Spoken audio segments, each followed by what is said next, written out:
All right, ladies and gents, let me plug the joint. You're not entitled to sexual exclusivity. You're not entitled to sexual exclusivity.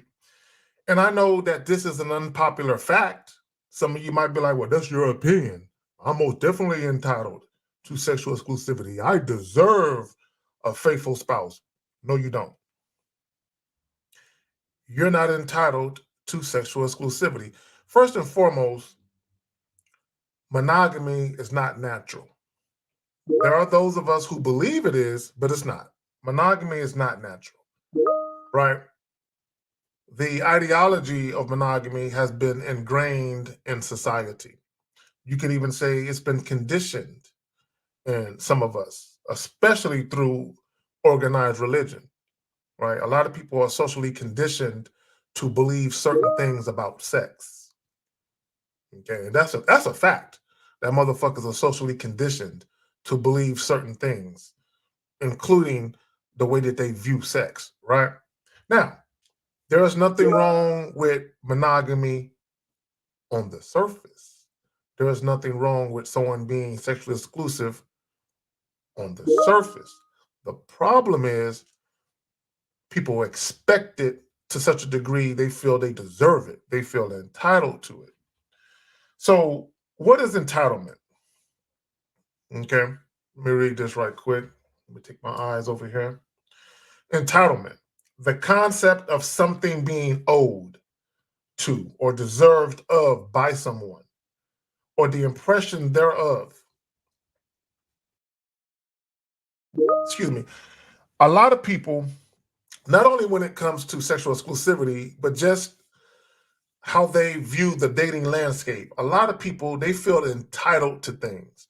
An example would be this.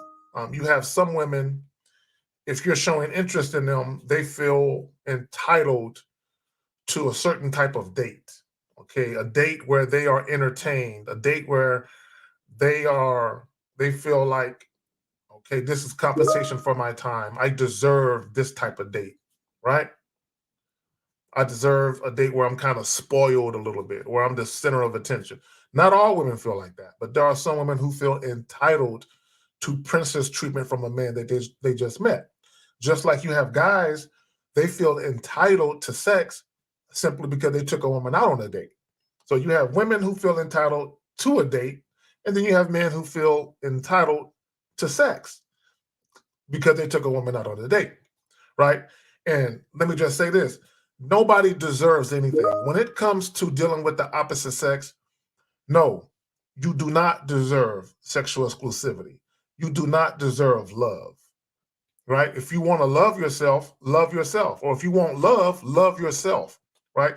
But you don't deserve the love of others just because you want it, right? Just because you are a good person, you're a kind hearted individual, right?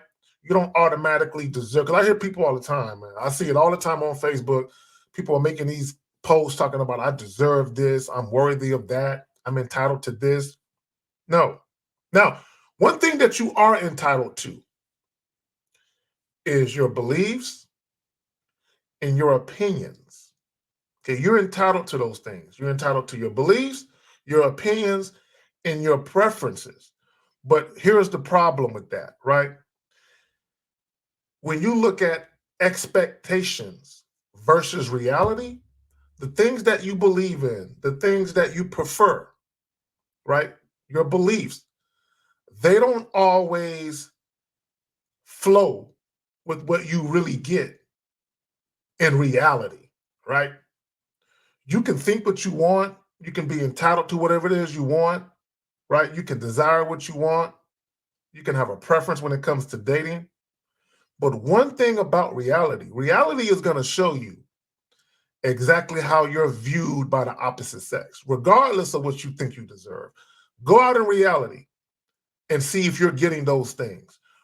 Let me tell you this, all the shit that you prefer, okay, your beliefs, okay, your sense of entitlement, when you go out in the real world and reality hits you and you're not getting none of those things, that should tell you that you don't deserve shit, right?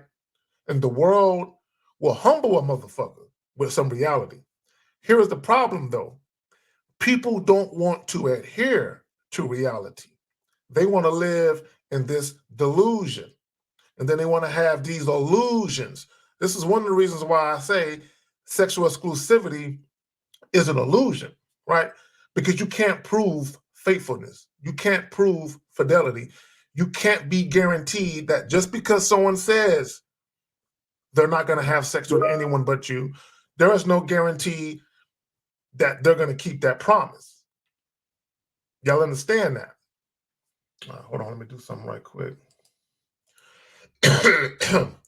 So, y'all might be wondering, why is he talking about this? Right? Let me plug the joint again.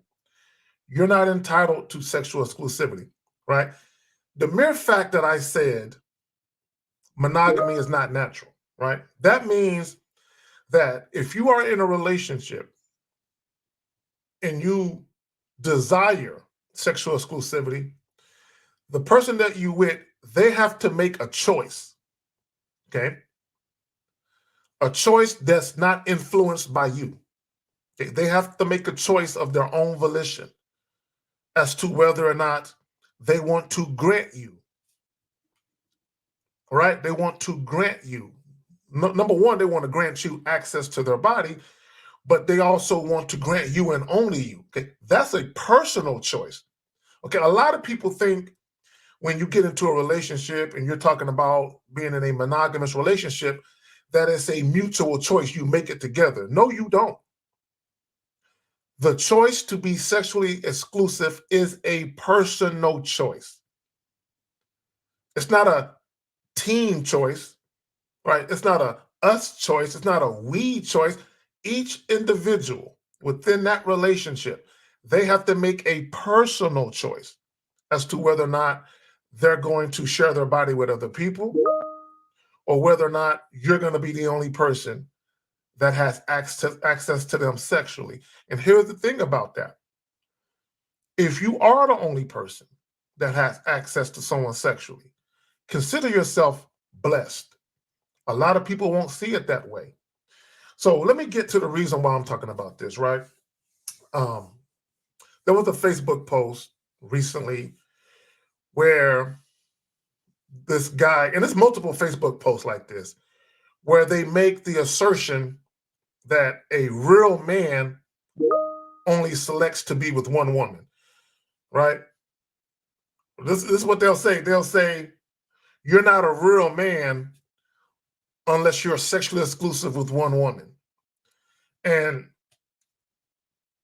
that's the delusion that we live in. In this world, we live in this delusion that a man can only be, quote unquote, a real man if he's only having sex with one woman. Like he can't entertain any other woman. And if he does, he's not a real man. Right. And you know, that's that propaganda. That's people perpetuating myths and fallacies and just plain old delusion. Now, I want to get back to something. I want to get back to the meaning of entitlement. The concept of something being owed to or deserved of by someone or the impression thereof. This is what I will say, right? When you got two individuals that are pondering a potential long-term relationship, perhaps even a marriage, one of the things you should expect is honesty. You should expect honesty. And you should expect transparency. And this is why, okay? This is why. If you're going to lay down and have sex with somebody unprotected, and they're telling you that they're going to be faithful or they agree to be sexually exclusive with you and only you, right? The fact that you are allowing someone to be with you sexually without protection, there's a trust factor there.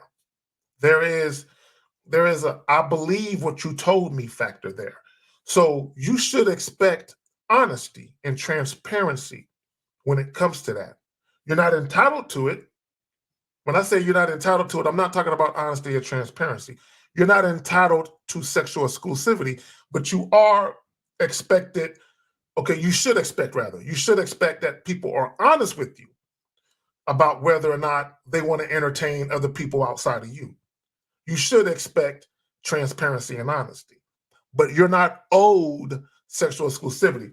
So I went to this Facebook post and I commented under this Facebook post, and there was a young lady. You know, she had a spirited back and forth with myself and another young man, and she feels that sexual exclusivity is owed to her.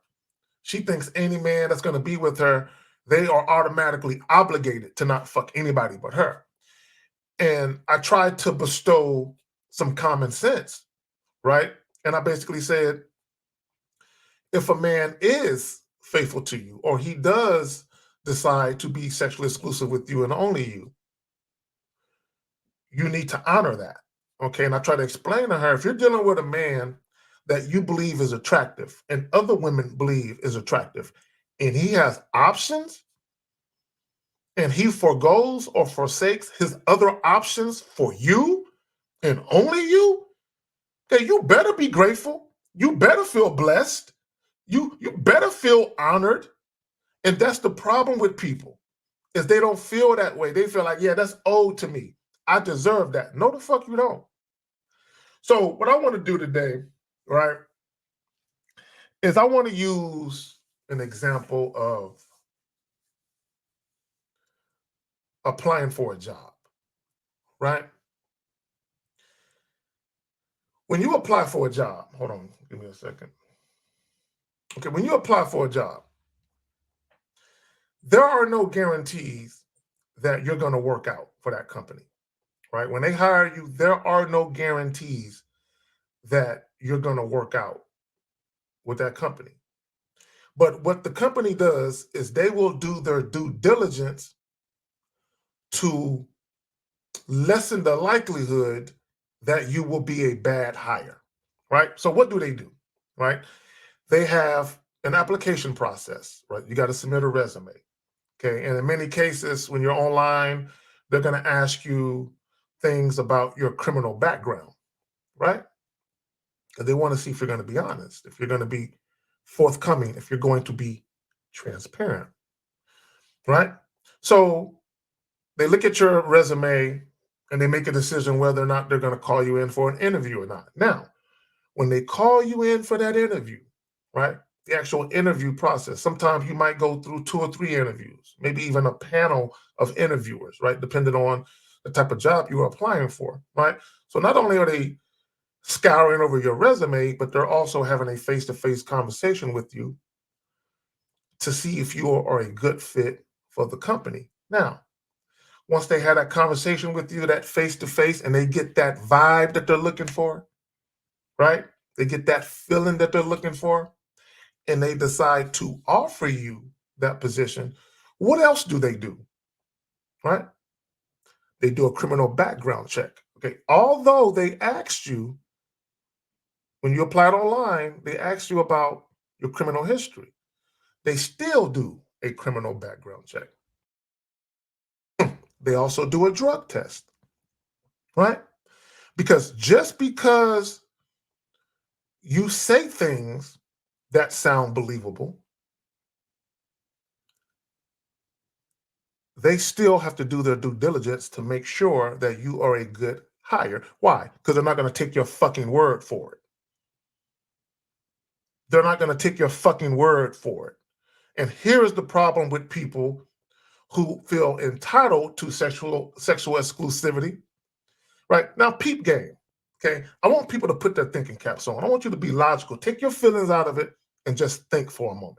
Let's look at reality. Okay. Let's step away from having your head in the clouds. Right? Let's think about reality. When you're getting into relationships, right? And if you want to be in a monogamous relationship, what are you doing really? You're taking someone's word for it. Here is the problem with that. People are flawed. People are imperfect. And here is something that every human being has done, is currently doing, or may do in the future. lie. The fact that you know human beings are highly capable of telling lies. Why would you take someone's word for it? Right? This is what I mean by that. If you get into a relationship and someone tells you that they're going to be sexually exclusive with you, why would you take them for their word? Your mentality, your thought process should be, all right, it's cool that you told me you ain't gonna fuck nobody else, but understand this. If I find out that you're lying, or if you get caught up doing something against the promise that you made, just understand this. It's over, right? If you get into a relationship automatically believing that, oh, this person will never do me like that, you are a goddamn fool. You are a fool. Do you want to know why when some people get cheated on, some people cry and they get all fucking emotional and distraught? Then you have other people that kind of take it on the chin. Do you want to know the difference between those two people? The people that get distraught and they cry and they act like they got to heal from being cheated on, those are the fools.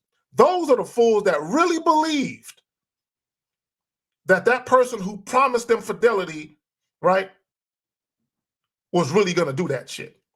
The other people who take it on the chin, when they were told by their significant other that they were going to be faithful, they said, yeah, I mean, all right, cool. But they knew better. They knew, yeah, she might be saying, or he might be saying they're going to be faithful, but chances are there's a 50-50 chance that person might be lying to me. So if and when it comes to fruition that they lied to me, yeah, I'll be disappointed. I might even be a little hurt, but I'm not going to be shocked. See, that distraught feeling when people break down and cry, that's them being shocked. They can't believe it. You did this to me? You are a fool. Here's the thing. Okay, this is how foolish you human beings are. This is how foolish people are. When people are pondering getting into relationships, people are so fixated and so focused about people's sexual past, about the prospect of being cheated on. That's all people focus on. That's all that they focus on. Let me ask you motherfuckers this, who think you are entitled to sexual exclusivity, or you dudes who are always worried about a woman's body count because you feel if she had a promiscuous past, right, that she's more likely to cheat.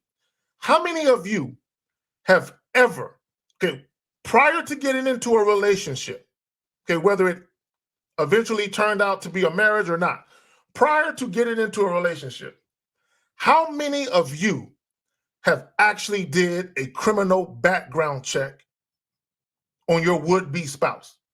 How many of you have ever told your would-be spouse to pull a credit report?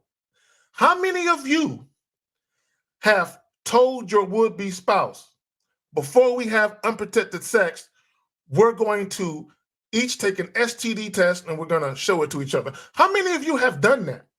I can guarantee you the majority of people who enter into these monogamy-oriented relationships where they're promising each other sexual exclusivity, damn near none of them motherfuckers do that shit. When I tell you guys, people don't want honesty. They don't want the truth. They want to lie comfortable enough, or they want a comforting lie, rather, believable enough to pass as the truth. This is how fucked up people are. People will get into these long-term relationships, and as long as somebody looks them in the eye and promise them sexual exclusivity, they damn near care about nothing else. They don't care about that person's horrible spending habits, the fact that they got a horrible credit report and they can't get shit in their name. And if they do, they got a high-ass interest rate with a fucked-up-ass payment they can barely maintain. They ain't checking for that. They ain't checking for these STD tests. You got people who have an unprotected sex after knowing each other for a couple weeks, couple months later, they end up in a relationship, never did an STD test, never had the fucking thought process of, damn, if they're having unprotected sex with me after a couple of weeks or a week of knowing them, they got to be doing this shit with other people. People don't even think about that because all people are concerned about is feeling good about something. Oh, this person wants me, and they told me I'm the only person. Oh, this is what I've always wanted. And you just believe that shit. And you just believe that shit. But yet, how many people do you know personally? And have you ever said, yo, before we get into this relationship, the last thing I'm worried about is whether or not you're going to be faithful. Shit, I got to be certain that it makes sense to get into this relationship with you. I got to make sure that I'm making a good, sound, logical decision. Yo, man, I'm going to need you to pull a credit report. I'm going to need to see that shit, right? Because we might end up leasing a home or an apartment or a condo together. We might end up purchasing a home, right? I need to see, right? How many of you have gotten into a relationship and then your significant other or your spouse came to you asking you to be a co-signer on a fucking car for them? And y'all never talked about each other's credit. You never talked about finances like that. But all of a sudden they coming to you and they asking you to be a co-signer on some shit. How many of you were blindsided with that, right? I bet you if you would have ran that credit report before you got in a relationship, you would have known that that shit was going to come your way one day. You would have saw that shit coming. You know, I want to send a very special shout out to my ex-wife. My ex-wife, peculiar woman. When we very first started dating, we was barely a month into the shit. One day she comes to me, she starts asking me some questions, some very pointed questions. And I'm looking at her like, why are you asking me this shit? And she like, just answer the question. And it was about my criminal background. Now, I'm not no criminal, but I got, some miscellaneous shit in my background. So she's asking me very specific questions about those miscellaneous things. So I'm just baffled and befuddled, and I'm looking at her, and she says, oh, my godmother is an FBI agent. So guess what she did, unbeknownst to me? Okay, not only did she have her FBI agent godmother run my motherfucking background, but she also went to my social media and was asking me questions about shit. We're like, hey, there's a girl, you know what I'm saying, that you have on there. She's kind of a prominent fixture on your Facebook shit. Are you in a relationship? Now, and it just so happens that I wasn't, but I stopped using Facebook and I just never updated my profile. You know what I'm saying? So she was inquisitive about that. So who's that girl? Yeah, y'all seem to be real cozy. Y'all still together? So boom. So she's asking questions, right? Now, we start dating. Once we got to the point of having a discussion about being in a relationship, guess what we did? Right? Now, I'm wearing a condom, right? Boom, protection. Once we started talking about being in a relationship, we started talking about the possibility of having unprotected sex, right? So we both went and took STD tests, swapped them, looked at them, right? Now, we are in a full-fledged relationship. Boom, boom, boom, boom. Now we're talking about marriage, right? I got my own spot. She got her own spot. We're talking about marriage. So eventually, we're going to be living together. Prior to getting married, right? Because we didn't move in together until after we got married, right? But prior to us getting married, guess what we did? I pulled my credit report. She pulled hers. We swapped them shits. We looking at shit. The point I'm trying to make is this. If you're going to be in a relationship, don't fixate and focus on shit you can't prove. Make a logical decision and concentrate your efforts on shit you can quantify. Just like when you are applying for a job, They don't know your character. But one thing that they can do is they can do a criminal background check and they can do a drug test on you. And they can at least eliminate any concerns there. Do y'all see my point? So if there are any trust issues, quote unquote, or any concerns, okay, you eliminate those where you can. You can eliminate some of those with a background check. You can eliminate some of those with an STD test. You can eliminate some of those with a credit report. You can never eliminate those just by someone telling you they're going to be faithful to you. Understand that a person's decision to be faithful to you has nothing to do with you. Just like a person's decision to cheat on you has nothing to do with you. Those are all personal choices and decisions that they made for themselves, not for you. So when people say, I'm entitled to sexual exclusivity or I deserve, no the fuck you don't. The only thing you can expect is at least a sliver of honesty and transparency. If somebody does desire to want to entertain other people, or if they do not want to give you sexual exclusivity, you should expect they're at least going to be honest about that. But here's the reality. Most people are not honest. And here's the funny thing. A lot of people, when they tell you they're going to be faithful to you, and then you guys get into a relationship on the strength of that promise, in many cases, both men and women alike, they never stopped having sex with anybody. They've been having sex with people the whole fucking time. So a lot of times when y'all people get cheated on, they've been fucking the whole time. From the very first day you met to the time that you found out they was creeping, they ain't never stopped having sex with other people. And that's just the reality of a lot of people. Y'all need to wake the fuck up. I'm out.